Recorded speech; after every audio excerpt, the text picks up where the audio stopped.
What's better than one magazine loaded into your blaster? Two magazines loaded into your blaster at the same time. Just ask your mom. Gee, Walcom, how come my mom lets you have two magazines in your blaster? Adventure Force Axis Switch Pro.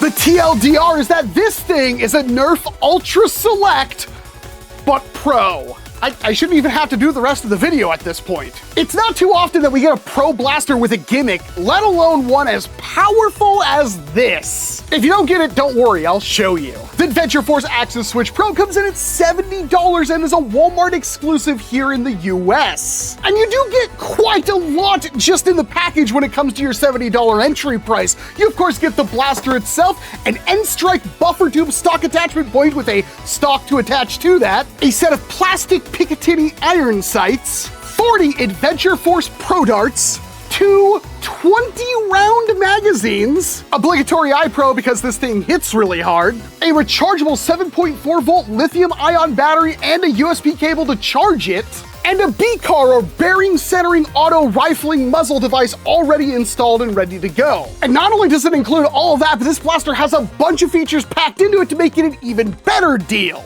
Actually, one second.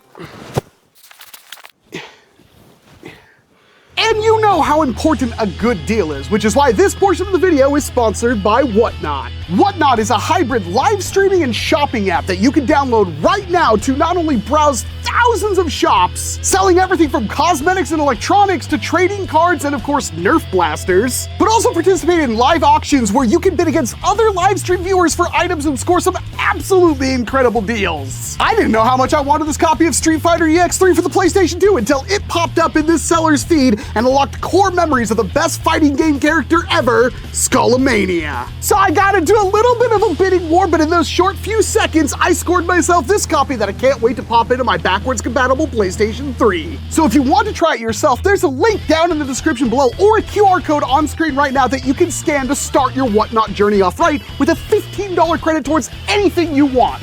I found this brand new in-box NERF Mega XL Boom Dozer for $25, but when you take the $15 you get from using my link or QR code, that brings it down to $10. That's more than half off. But remember, you have to sign up to Whatnot using my link in the description or that QR code. Better yet, you can actually follow me on Whatnot and you'll automatically be entered to win $500 in Whatnot credit that you can use to get the blaster of your dreams, or whatever you have your eyes on. If I get enough followers, you might even convince me to do some flash sales and thin out all of the duplicates in my blaster horde.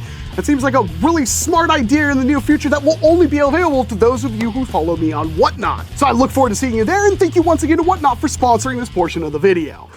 Oh, good stuff. Starting at the front of the blaster, we have the muzzle, which also includes your B-car. This twists the dart as it exits the barrel, stabilizing it in flight and increasing your accuracy using bearings. It is a little difficult to install and remove, and it is the exact same unit that came with the Dart Zone Pro Max Vector Pro, but you won't be doing this all that often, to be perfectly honest, so it's not really that much of a problem.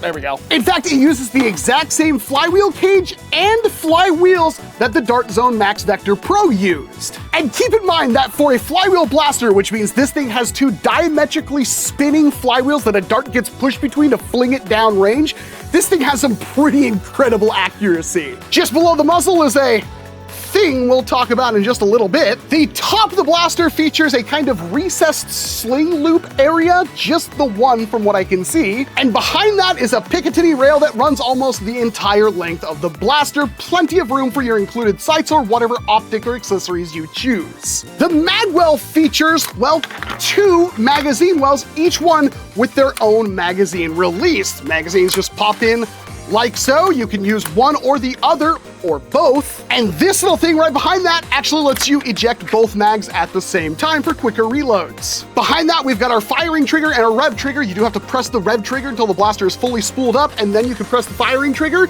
And just above that firing trigger, we have our selection switch, because this goes between semi-auto and fully automatic. But of course, this blaster can't even do that normally. It's actually a physical mechanical semi-auto linkage and an electronic full auto trigger. And this thing will do up to 6 darts per second on that full auto setting. The mode selection switch is ambidextrous, but the next control is not. It's only located on the left side of the blaster, and that is a variable speed knob / power button. It will click once when it's actually powered on, and then the more you twist it up until when it stops, the more velocity you actually put into your flywheels, which means you can shoot the dart farther the more this thing is turned up. So of course, if you're playing in a close quarter setting, or you have people you don't exactly want to light up with the high power this thing is capable of, you can kind of adjust it on the fly. And I know a lot of you are like, well, that means people can cheat in my game. And if that's a concern for you, you have other problems besides your blaster being adjustable, but I would mention just put some tape over it once you have it dialed in where you want it.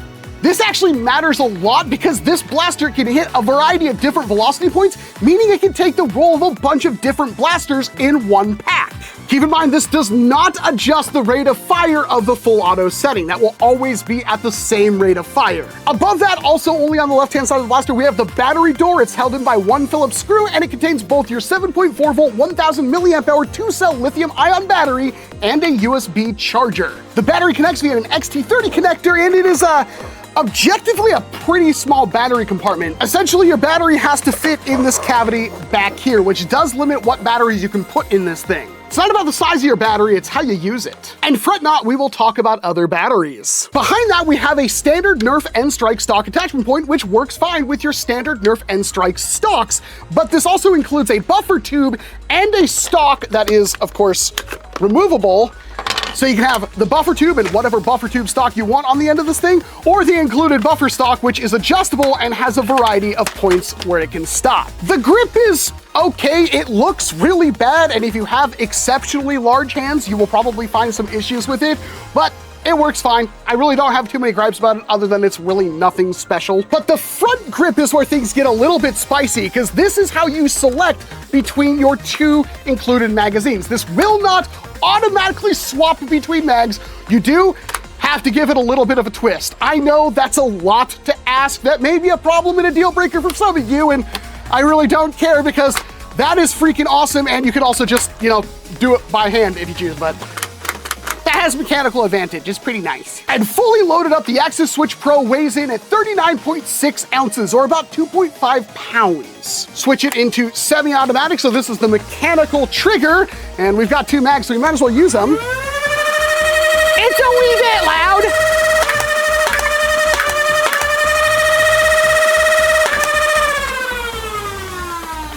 But with that loudness comes a lot of power. And now, of course, we can swap it all the way into fully automatic. So you can, in fact, I encourage you to just fire off single shots with it, because now it's like a non-existent trigger pull.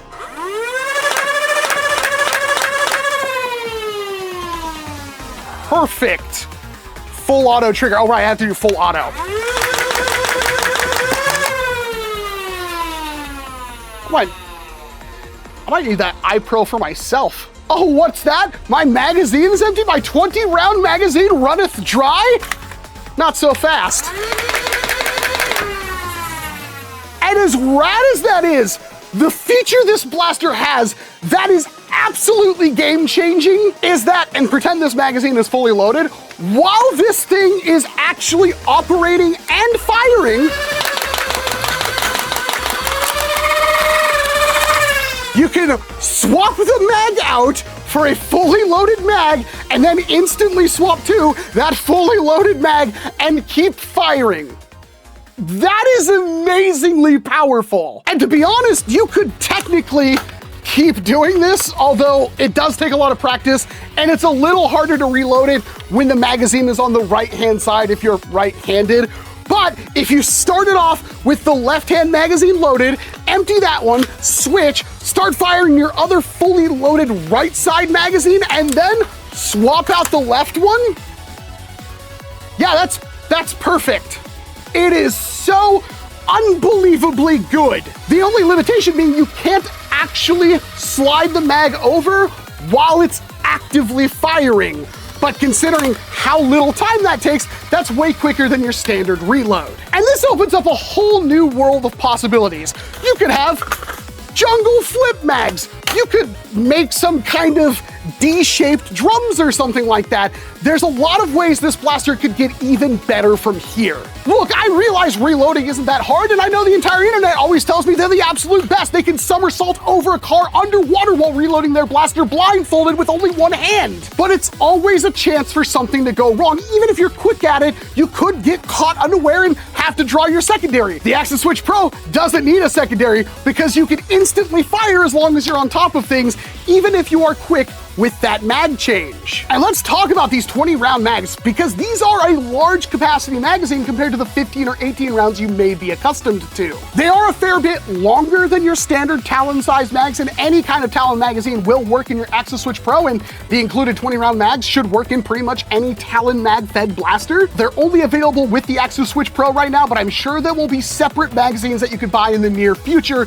if you want to upgrade to 20-rounders at the cost, again, of a little bit more length. There is this little post at the bottom of the magazine that you could pop out the bottom, break that piece off or cut it, put it back in, and probably get another dart or two, maybe even 3 of capacity. But that also might make your follower spring bundle up and stuff like that, so do so at your own risk. The maximum velocity clocks in at an average of 151 feet per second, which is incredibly good, especially for a flywheeler. And yes, if you want to remove the B-car, you can get an average of about 159 feet per second, about a 10 FPS velocity increase at the cost of, your accuracy. In practical terms, doing outside range testing, the Axis Switch Pro can hit a highest flat shot of about 113 feet, which is really, really impressive. Again, this is a flat shot with angled shots hitting over 140 feet. So you can really reach out and touch somebody, and the accuracy is pretty good to boot, with the outdoor range testing showing that the flight path of the dart is very consistent and true. I did pit the Axis Switch Pro against my digital targets inside and consistently got nearly 80 points on the scoreboard. It is not going to be as accurate as a fully kitted out Springer primary blaster,